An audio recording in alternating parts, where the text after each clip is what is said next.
ನೋಡಿ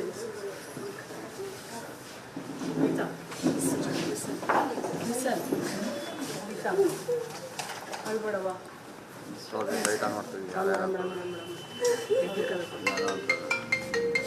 ಆಫ್ ಮಾಡಿಪ್ಪ ನನಗೆ ನನ್ನ ಗಂಡ ಬೇಕು ಮೇಡಮ್.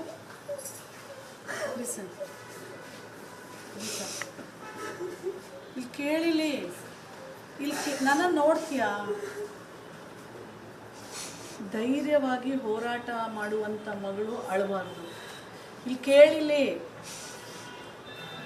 ಈ ಥರ ಹೆದರ್ಕೊಂಡ್ರೆ ನೀನು ಸೋತೋಗ್ಬಿಡ್ತೀಯ.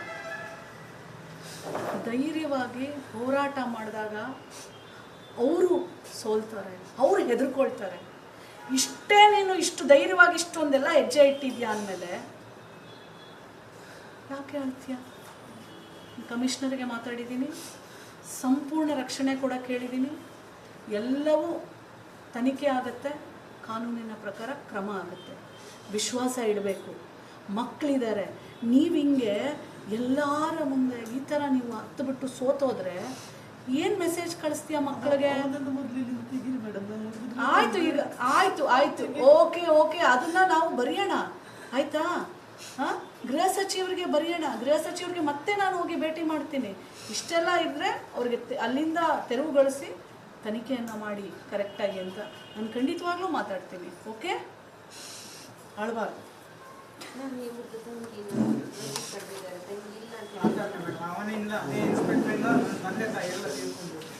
ನೀವೀಗ ಹೇಳಿದ್ರಿ ಹೋರಾಟ ಮಾಡಬೇಕಂತ. ಹೋರಾಟ ಮಾಡ್ತೇವೆ, ಹೋರಾಟ ಮಾಡಿ ನಮ್ಮ ತಂದೆ ತಾಯಿ ಎಲ್ಲ ತೀರ್ಕೊಂಡ್ಬಿಟ್ಟು ಹೋರಾಟ ಮಾಡಿದ್ದಕ್ಕೆ ಈ ಥರ ಸುಮ್ಮನೆ ಮೊನ್ನೆ ಇದೇ ನೋಡಿರ್ಬೋದು ನೀವು, ರೇಪ್ ಕೇಸ್ ಹಾಕಿದೆ. ಸುಮ್ಮನೆ ಅದು ಫೇಕ್ ರೇಪ್ ಕೇಸ್ ಹಾಕಿದ್ದು.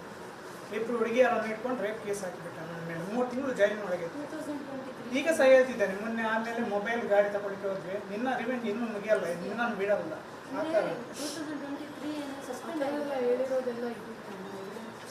ಎವಿಡೆನ್ಸ್ ಅದೇ ಮೊನ್ನೆ ಸ್ಟೇಷನ್ನಲ್ಲಿ ಹೇಳಿದ್ದಲ್ಲ, ನೋಡಿ ವಿತರಿತ ಅದು ಅವರು ಸಿಸಿಬಿಟ್ಟು ಏನು ಮಾಡಿ ಕೊಡಬೇಕು. ಈಗ ತನಿಖೆ ಆಗುತ್ತಲ್ಲ, ಅದರಲ್ಲಿ ಎಲ್ಲವನ್ನೂ ಕೊಡಬೇಕು. ನೋಡಿ ನಾನು ಹೋದ ವರ್ಷ ಅದೇ ಕಟೀಲ್ ದೇವಸ್ಥಾನಕ್ಕೆ ಒಂದು ಎಳನೀರು ಒಂದು ವಿಡಿಯೋ ಬಂದಿತ್ತು. ಅದರಲ್ಲಿ ಅವನ ಕೆಲಸನೇ ಹೋಗಿತ್ತು, ಸಸ್ಪೆಂಡ್ ಆಗಬೇಕಂತ. ಆಮೇಲೆ ನನ್ನ ತಾಯಿಗೆ ಎಲ್ಲ ಕಿರುಕುಳ ಮಾಡಿದ್ದಾನೆ ಫೋನ್ ಮಾಡಿ, ನಿಮ್ಮ ಮಗನನ್ನು ನಾನು ತೆಗಿತೇನೆ ಆ ಥರ ಈ ಥರ ಅಂತ. ಲಾಸ್ಟ್ಗೆ ನನ್ನ ತಾಯಿ ತಲೆನೋವಲ್ಲಿ ತೀರಿ ಹೋದ್ರು, ತಂದೆ ತಾಯಿ ಒಟ್ಟಿಗೆ.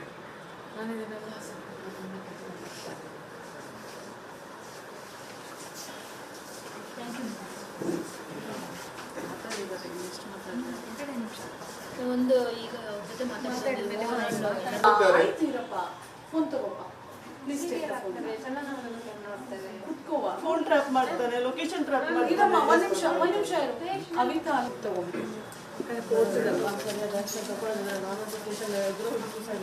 ಹಾಗೆಲ್ಲ ಮಾತಾಡಬಾರ್ದು. ನಿಮಗೆ ರಕ್ಷಣೆ ಹೋಗ್ಲಿಕ್ಕಿಲ್ಲ, ಅದನ್ನು ತುಂಬ ಮಾಡೇ ಇಲ್ಲ. ಹಾಂ, ಯಾರಿಬ್ರು?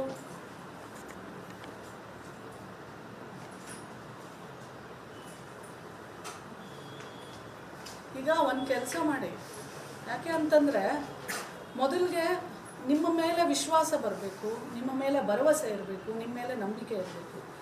ಇದು ಭಾಳ ದೊಡ್ಡದು. First and foremost. Second thing, ಅಲ್ಲಿ ನೀವು ಗೆಲ್ತೀರಾ, ಆಯಿತಾ? ಎರಡನೇದು, ಆ ಸಂತ್ರಸ್ತೆಯರ ಕಾನ್ಫಿಡೆನ್ಸು ನೀವು ತಗೋಬೇಕು. ಏನಾಗುತ್ತೆ, ನೀವು ತಗೊಂಡಿರೋ ಎವಿಡೆನ್ಸಸ್ಸು ಇದೆಲ್ಲ ಕೋರ್ಟ್ನಲ್ಲಿ ಅಪರಾಧಿ ನಿರಪರಾಧಿ ಎಲ್ಲ ಅಲ್ಲಿ ಡಿಸೈಡ್ ಆಗುತ್ತೆ.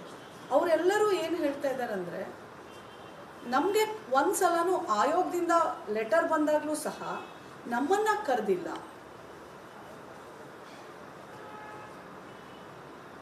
ನೀವು ಹಾಗೆ ಹೇಳ್ತೀರಾ, ಅವ್ರೇನು ಹೇಳ್ತಾರೆ? ನಾನು ಅದೇ ಹೇಳಿದೆ, ನಾನು ಮಂಗಳೂರಿಗೆ ಹೋಗಿದ್ದೆ, ಎಲ್ಲ ಸುದ್ದಿ ಆಗಿತ್ತು, ನೀವು ಬರಲಿಲ್ಲ ಯಾಕೆ ಅಂದಾಗ ಅವರಂದ್ರು ಅದು ಕಾನ್ಫಿಡೆನ್ಷಿಯಾಲಿಟಿ ಇತ್ತು ಮೇಡಮ್, ಎಲ್ಲರ ಮುಂದೆ ನಮ್ಗೆ ಹೇಳೋಕ್ಕಾಗ್ತಿರಲಿಲ್ಲ. ನಾನು ಹೇಳಿದೆ, ಈಗ ಅವ್ರು ಅಲ್ಲೇ ಇದ್ರಲ್ಲ, ನಾನು ಪಕ್ಕಕ್ಕೆ ಕರ್ಕೊಂಡೋಗಿ ಹೇಳ್ತಾ ಇದ್ದೆ ಅಂತ. ಹೌದು. ಈಗ ನಾನು ಸುಧೀರ್, ನಾನೇನು ಹೇಳೋದಂತಂದರೆ, ಈಗ ಇದೆಲ್ಲ ಸೂಕ್ಷ್ಮ ವಿಚಾರ ಆಗಿರೋದ್ರಿಂದ ಇದನ್ನು ಬಹಳ ಸೀರಿಯಸ್ ಆಗೇ ತಗೊಂಡು ಯಾರ್ಯಾರು ಸಂತ್ರಸ್ತ ಇದ್ದಾರೆ ಎಲ್ಲರನ್ನೂ ಕರೆದು ಮುಖಾಮುಖಿ ನಿಮ್ದು ಏನೆಲ್ಲ ತನಿಖೆ ಮಾಡಬೇಕು ಅದನ್ನೆಲ್ಲ ಮಾಡಿ ಎಲ್ಲವನ್ನು ಮಾಡಿ ನಮಗೆ ನೀವು ವರದಿಯನ್ನು ಕಳಿಸ್ಬೇಕು, ಮತ್ತು ಮುಂದಿನ ಏನು ಕ್ರಮ ಇದೆ ಅದನ್ನು ತಗೋಬೇಕು. ಓಕೆ, ಕಳಿಸಿ. Thank you.